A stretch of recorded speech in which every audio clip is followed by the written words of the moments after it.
Hey everybody, and welcome to Week 2, Assignment 3 Critique. This time around we're going to be looking at your distressed effect images. And since we just talked about some of these the other day, I'm not going to go too deeply into talking about the images themselves.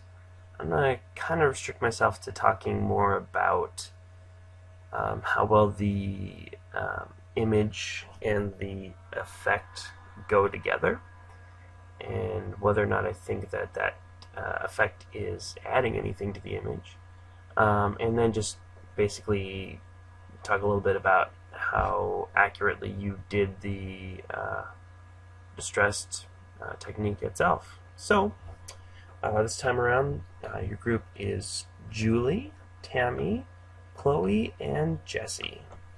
So without further ado, let's jump into Julie's work and see what it looks like now with the distressed effects. Alright, first thing off the top here, nice job on this, Julie.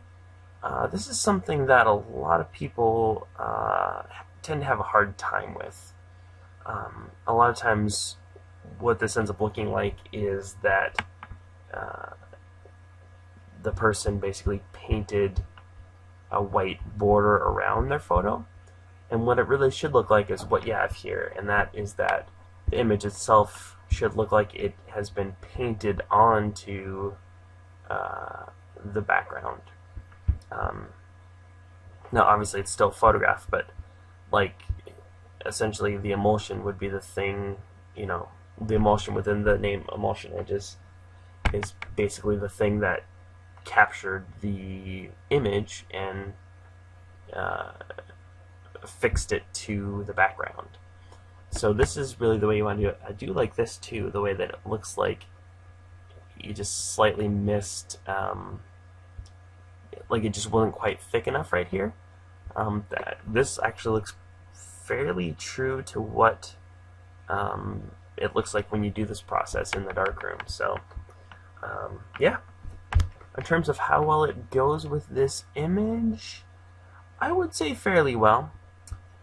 It's tough here because I feel like I want this edge to be a little bit kind of less crooked here. And I know part of that is that's contributing to that look is the fact that there's a bunch of snow down here, and the edge is a little indistinct to begin with. But yeah, that's my only complaint, and I think that's a pretty small complaint. Overall, I thought that it turned out really well.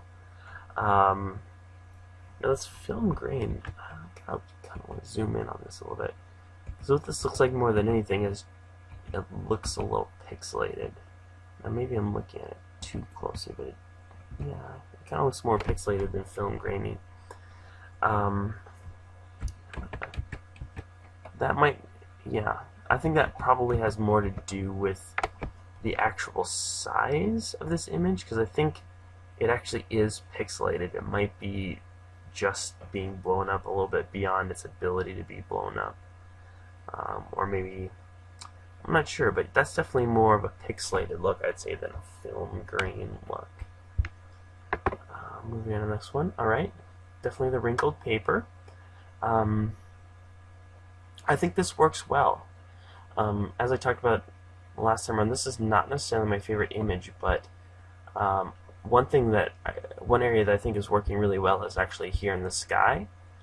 There's enough of sort of continuous tones here that you really kind of pick up that texture of the paper.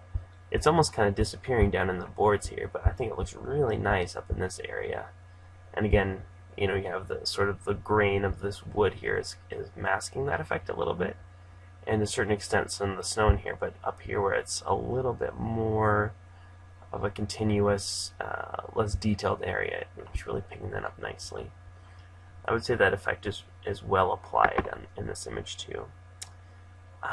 Again, this is looking more pixelated, I'd say, than film grain. Now, I wonder what's caused that, because it's definitely, even zoom in a little bit, you can see that those are, I wonder if maybe you sort of hit on the pixel because I believe that there's a filter in the filter gallery that will make things look more pixelated. I wonder if maybe you're getting more of that here than necessarily the film grain look. Because I mean, that's definitely a lot more of that this time around than there was with the image. So I'm thinking that's probably not coming from the image itself. Oh, sorry. Okay. So definitely, Julie, I would say that that first image is the best of the group, and I thought it was the best last time around. But sort of adding those emulsion edges, I think, is a really nice touch, and it's very well done. So good work on that. Next up, let's look at Tammy's images here. Yes, I like this one. I didn't talk too much about this the other day, but I definitely do like this image. This is kind of an odd thing here. It almost looks like an eye watching me. I don't know. In terms of, I'm assuming that this is your film grain image, because it definitely looks like that. Again, that looks a little more pixelated, I would say, than film grainy. I think maybe, you know, as you zoom out a little bit, it does start to look a little more like film grain.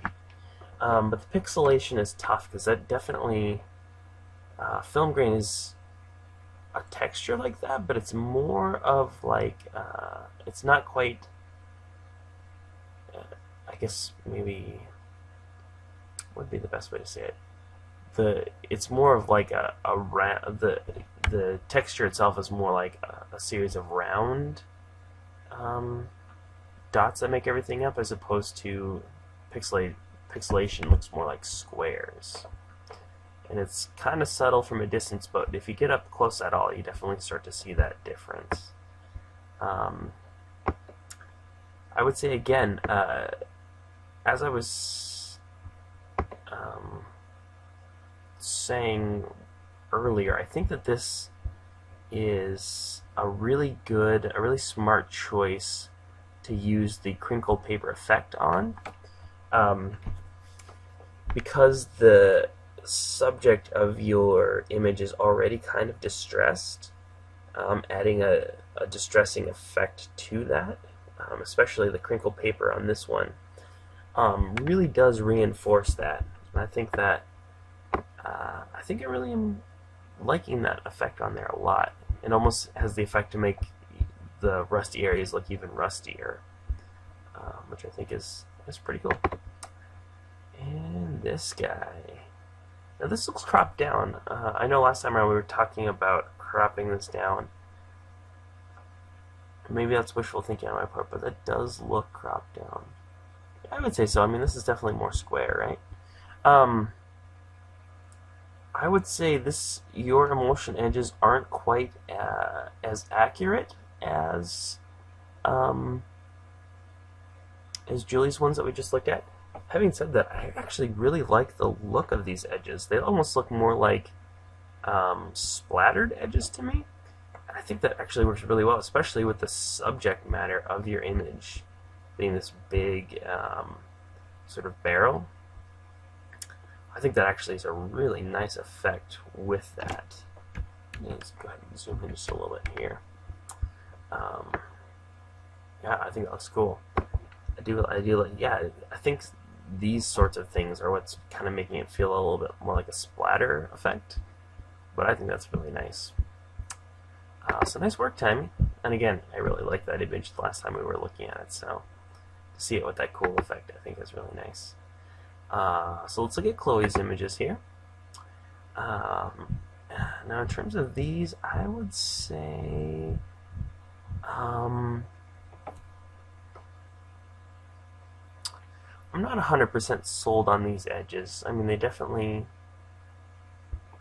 This is more what I was talking about earlier, like, it looks a little bit more like the border is painted onto the image rather than the image applied on top of this white border. And it's a little irregular too. I think with all these sort of geometric shapes here, I kind of want to just see a little bit more of a geometric border. Maybe, I don't necessarily think the effect is bad, I just don't know if this is the perfect or the ideal image to apply it to. Oops. On the other hand, now this, let me look a little closer here. Yeah, okay, see, now this is what your film grain should look like.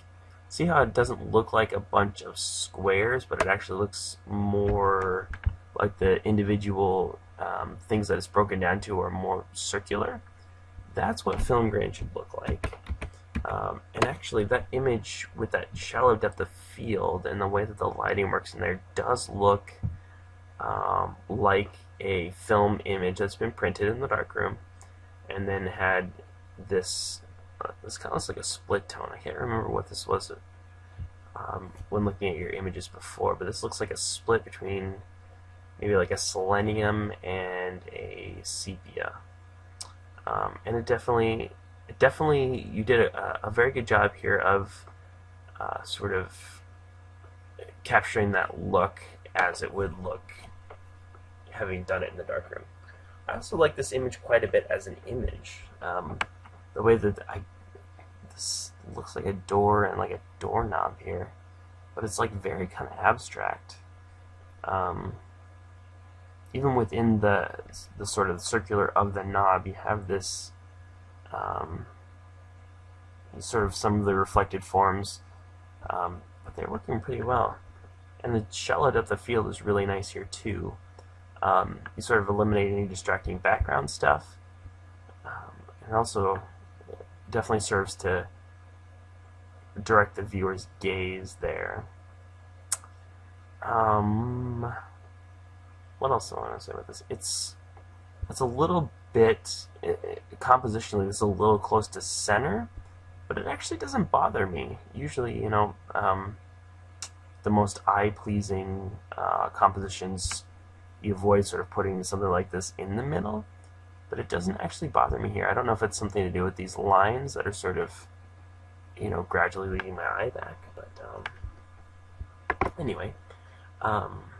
Ooh, now this is an interesting distressed effect. It doesn't really look like wrinkled paper. I'm not entirely sure. It looks more like the image itself has been kind of stained or something. I like it. I think that's a cool effect. You definitely added some texture to it in an interesting way. And yeah. I would say I maybe want to see a little bit more of this down here. But again, I'd say that's a pretty minor thing. I think that's a pretty interesting image. And then, okay. So yeah, nice job, Chloe. And then last, but certainly not least, we have Jesse's images. Alright, now here, I think that this is your film grain. Oh, let me see here. Oh. Did I blow it up too much? No. Okay. That does look like film grain. That's a little hard to tell, though. No, I think that is film grain. Because I'm seeing a little bit of that texture coming through, but it's hard to tell because this is the effect is pretty subtle, and this is an image that already has a lot of texture, so it's kind of hard to tell, but you're kind of seeing it in some of these areas. I think it's good. It's definitely subtle. Okay, you can kind of see it in here too. It doesn't look pixelated, which is always a risk that you run. But yeah, no, I think that's... Oh, it did say it right there. I guess it helps if you scroll down far enough to be able to read the thing. Okay, so this is definitely the crumpled or wrinkled paper. I would say I do like this. I feel like I kind of want to dial it back about 10 to 15% though. I think you'd still get some of this stuff, but in here a little bit, it's sort of maybe overwhelming the image in some areas like this to where it's making it look a little chaotic. I do like it in these more highlight areas, upper mid-tone areas, but I think overall you could maybe reduce the opacity by like 10 to 15%, and it would be pretty much right where you wanted it. And this your emulsion edges. I think I like this version better. This, as I recall, this was my favorite, or the one I thought was most successful from these images the last time I saw them. I don't know that the emulsion edges are are really adding a lot to it. I don't know, I'm a little neutral on this one. I think I do like it better though without the edges. Okay. Oh yeah, see there's another one here. Okay. Now here, these edges are a little bit different than your last edges. Let's see. Go ahead and back it out here a little bit. I like this quite a bit. What's happening in these areas. And I kind of like this, but I'm just not entirely sold on that. I'm liking maybe the idea of this more than how it actually looks here. Because I do sort of like the different layers of opacity right up in this area, some of these different effects. So yeah, of yours, Jesse, I think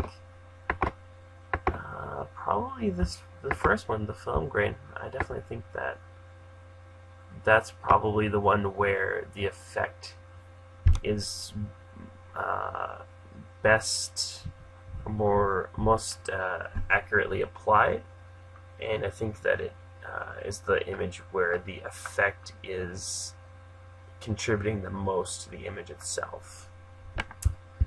Alright, so yeah, tried to keep this one a little shorter, and I think we succeeded. So for this time around, I want you to post the, every time we post, I have you post a word in response to my discussion post with the link to this video, letting me know that you watched it all the way through. This time I want you to post the word chewing gum.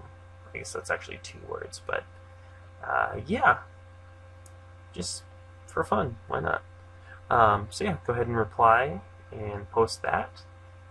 Again, feel free to either try and hide it within a sentence, or just go ahead and say the word is chewing gum, or just chewing gum. Did I say chewing gum last time, or bubble gum? I don't know, something with gum. And I will get the idea that you watched the whole thing. Alright guys, so I will see you again next week with some more video critiques. Until then,